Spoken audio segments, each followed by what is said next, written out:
Um, I don't know what you know about the Environmental Justice Caucus, but we're started by basically five people in Ward 17B, which is part of Albuquerque, kind of along, I don't know where we are. Well, we're sort of a little bit south of the valley.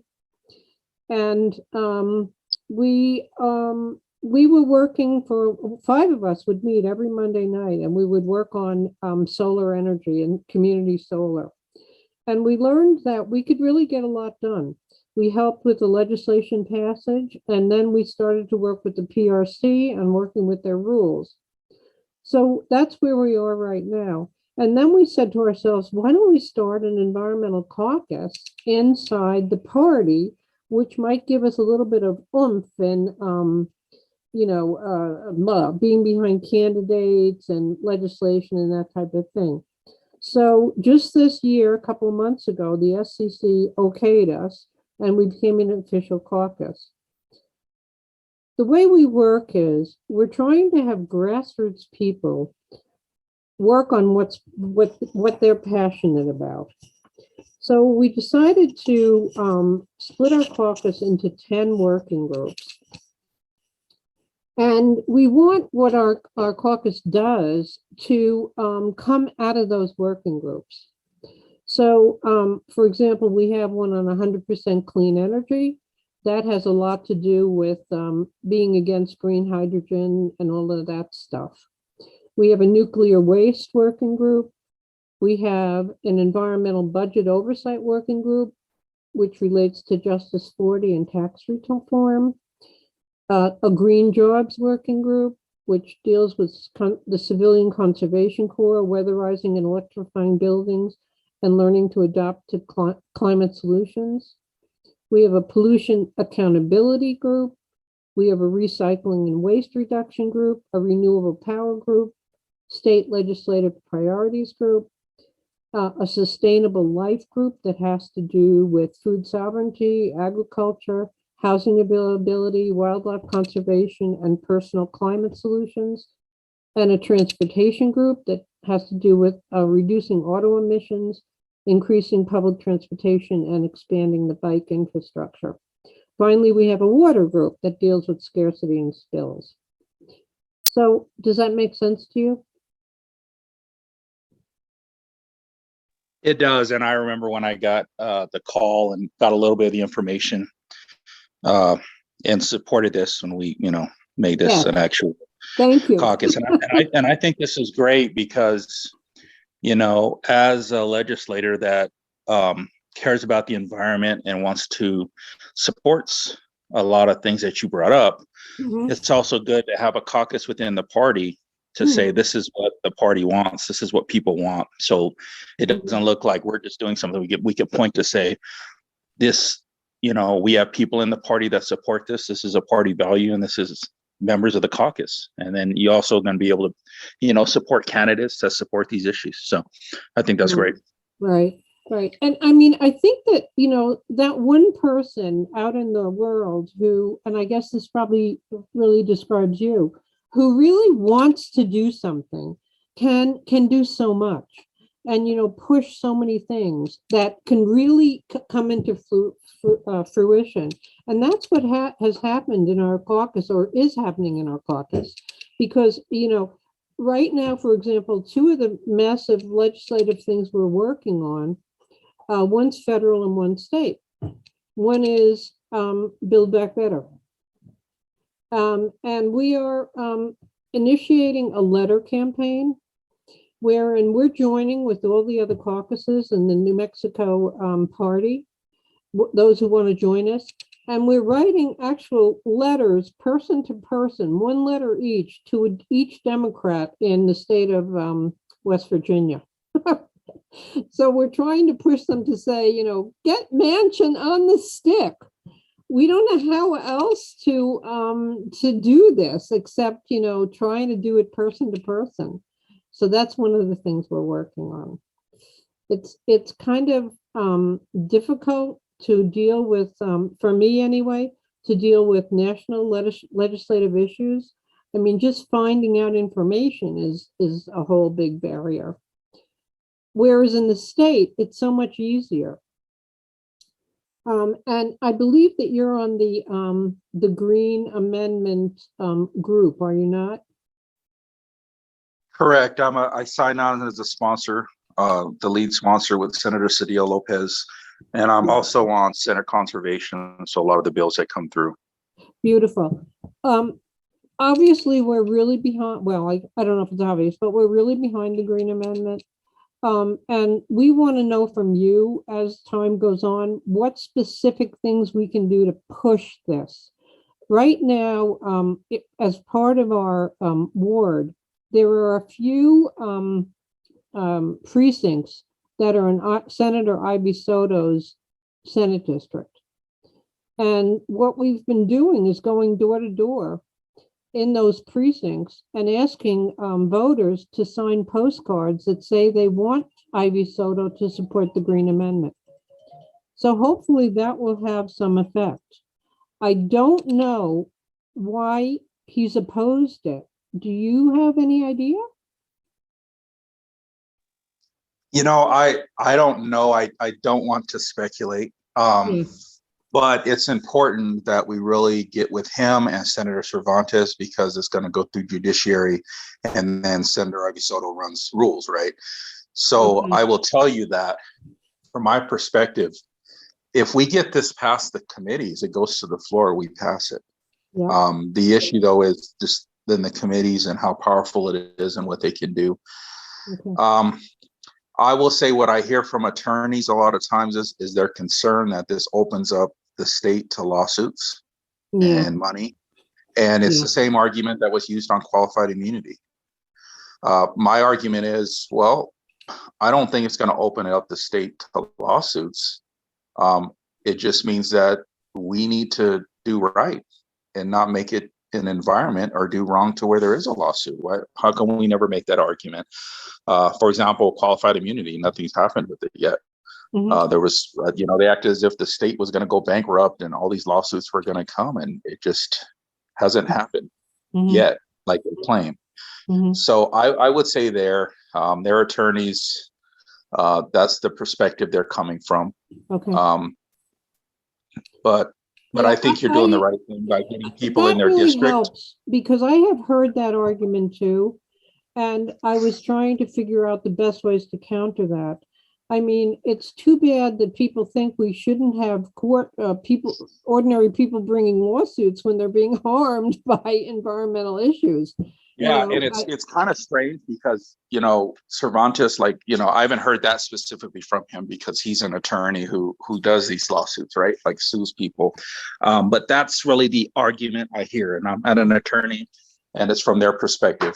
I will say this too, and how do I put this? Because I don't want to speculate, but there are also, I'm just being honest, in my caucus, I'm not trying to name names, but there are some members of our caucus that are also, when you take money from oil and gas and you feel like you're protecting businesses, there is some of that. And I'm not saying that to call out where their ethics and morality and stuff is. But that's why I didn't take it, because I'm sorry, you can just take it and do what you're going to do. But I think perception's reality, right? And if we're going to transition off of this, if they give you money, they're going to give you a call on legislation, right? They just are. So in order for this, and this is my novice, you can help me on this. This bill, in order to get to the floor, has to go through the Judiciary Committee. Does it have to go through any other committees? I can't. It's gonna. What happens in the process when the bills are introduced? Usually, Senator Worth, or they decide. I believe they decide which committees each bill goes through. I see. Okay. Last year it went through rules and then judiciary. So my assumption is that's what would happen again. Okay. So, things can change, but that would be my assumption. Okay. Because for one, it's a constitutional amendment. Right. And usually that's what happens. Okay. And we also need to let folks know too, this is, once this passes, the committees in the Senate, the floor, then it goes over to the House, and then passes the floor, then it would go to the voters. The governor doesn't even sign it. It actually would go to the Goes right voters. to the So, voters. Yeah. yeah, so in the end, citizens of the state make the final decision. So folks Yeah. need to. And when you say, more lawsuits against the state, I understand that in a certain way, but obviously you can't get money under they're not lawsuits to enrich anybody, because they only can provide injunctions from the court. But I guess what the opposing people are saying is they don't want to pay for the legal defense of those cases. Is that what? Well, and I don't want to be wrong, and you might want to ask this question some more. And this is what I'm learning. Talking with Maya, that's not the case, and there hasn't been lawsuits in other states with this type of legislation. Yeah. But the issue now is because we passed the qualified immunity bill, right? Yeah. They're saying that this would come into play with that, because you could be harming someone, right? So say there's an environmental issue that harms a person, right? Mm-hmm. Or, then they would maybe have some recourse with the state. I think that's the concern now, because it's a state entity that didn't protect a citizen, from what my understanding is.